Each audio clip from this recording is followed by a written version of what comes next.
The studio lights roared down like a relentless sun, searing the air with heat and casting Marco Rubio's figure in stark relief against the polished set.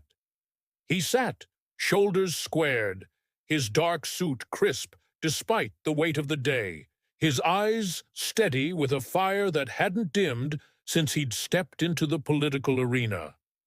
Across from him, Jake Carter, Liberal TV's unrelenting interrogator, smirked with the confidence of a man who'd toppled giants, his fingers tapping a slow, predatory rhythm on his desk. The room pulsed with a raw, electric charge, a storm brewing in the silence before the first word. This wasn't just an interview.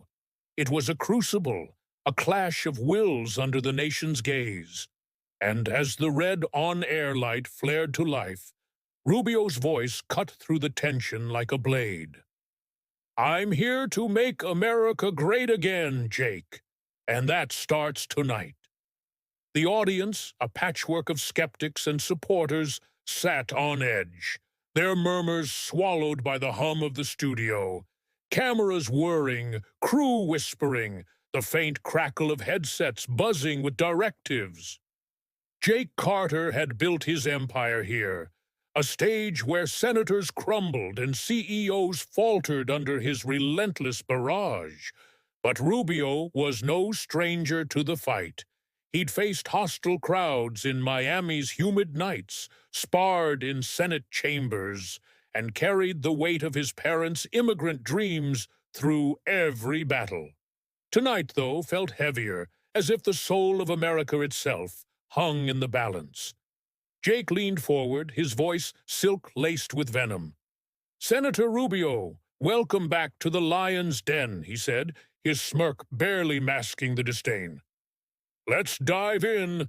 Your critics, and they're a loud chorus, say your conservative policies on immigration, healthcare, and economics don't just fail the average American, they grind them down. Families can't pay bills, kids drown in debt, immigrants chase shadows. They say you've lost touch with the America your parents fought for. What do you say to those who feel betrayed?" Rubio didn't flinch. He leaned forward slightly, hands resting calmly on his knees, his smile faint but unyielding. "Jake, I'm glad you asked that straight out. I don't just talk about making America great again, I live it. My parents didn't flee Cuba for a cushy life. My dad poured drinks till midnight in smoky bars. My mom scrubbed hotel floors till her hands bled. They didn't want a government to cradle them. They wanted a chance to stand. Conservative values aren't betrayal. They're empowerment. Opportunity over dependency. That's the greatness I fight for." The audience stirred, a few heads nodding, others tightening their crossed arms.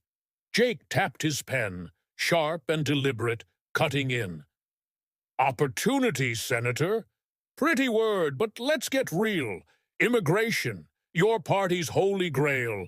Border walls, deportations, families torn apart. Many call it cruel, un-American even. You're the son of immigrants.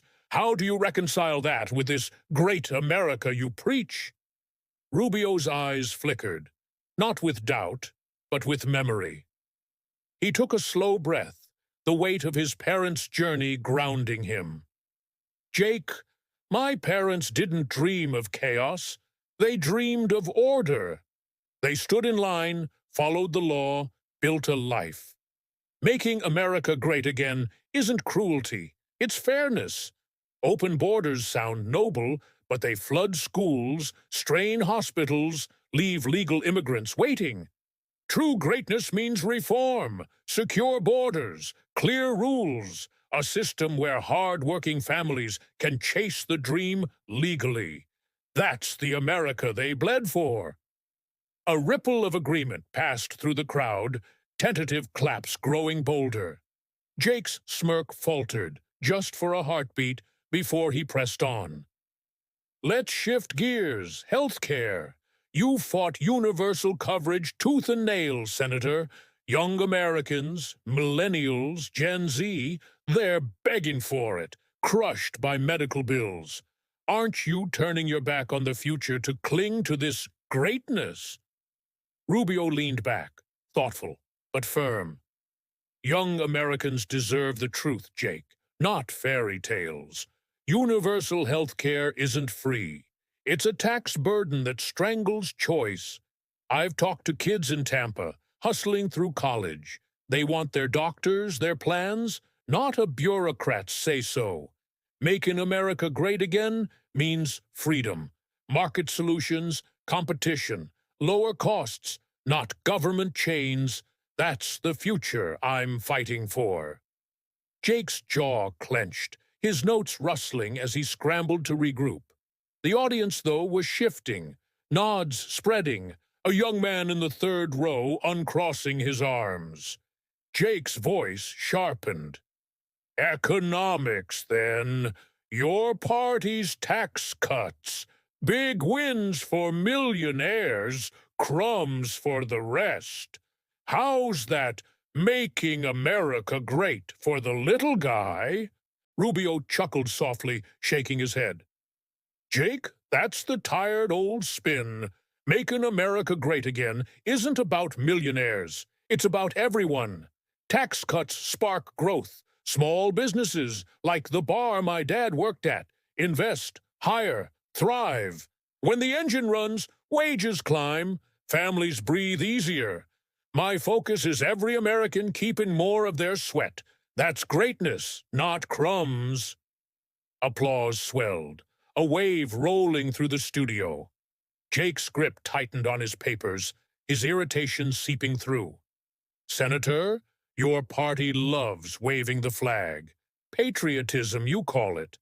Critics say it's nationalism, a wall against anyone different. How's that great America include everyone? Rubio's face grew solemn, his tone steady but fierce. Patriotism isn't a wall, Jake. It's a bridge. It's freedom, equality, opportunity, the values my parents bet their lives on. Making America great again isn't looking back. It's pushing forward for every citizen, every background. Greatness means unity under what works, liberty, not division. The audience erupted, standing in waves, their cheers echoing off the walls. Jake hesitated, his rhythm broken, but Rubio pressed on. Jake, it's easy to twist conservative ideas into bogeymen, but Americans see through it. They want respect, a shot at the dream, a government that doesn't smother them. That's what making America great again delivers. Jake took a breath, his final jab strained. Senator, isn't this MAGA crusade just politics, keeping your base happy, your seat secure? Rubio's eyes blazed with quiet intensity. It's not politics, Jake. It's principle. My parents taught me integrity, not games. I fight for making America great again because it's real. I've lived it. Their sacrifices built my life, and I'll die before I let that dream fade for anyone else. The applause thundered, drowning Jake's forced, "Thank you, Senator." Rubio nodded, warm but resolute. "Thanks, Jake. Let's keep making America great again." As the cameras cut, the energy lingered, crew exchanging stunned glances, audience buzzing with debate. Outside, supporters chanted, "MAGA!" their signs glowing under streetlights, while skeptics argued back, the night alive with Rubio's words. Jake sat, notes crumpled, replaying the night. He'd lost the field to a vision he couldn't crack. Rubio stepped into the crowd, shaking hands, hearing stories, a mother's gratitude, a kid's hope. Driving home, he saw his father's tired eyes in the dark, his mother's calloused hands. Tonight wasn't just a win. It was a vow. Making America great again was his blood, his fight, and it had only begun.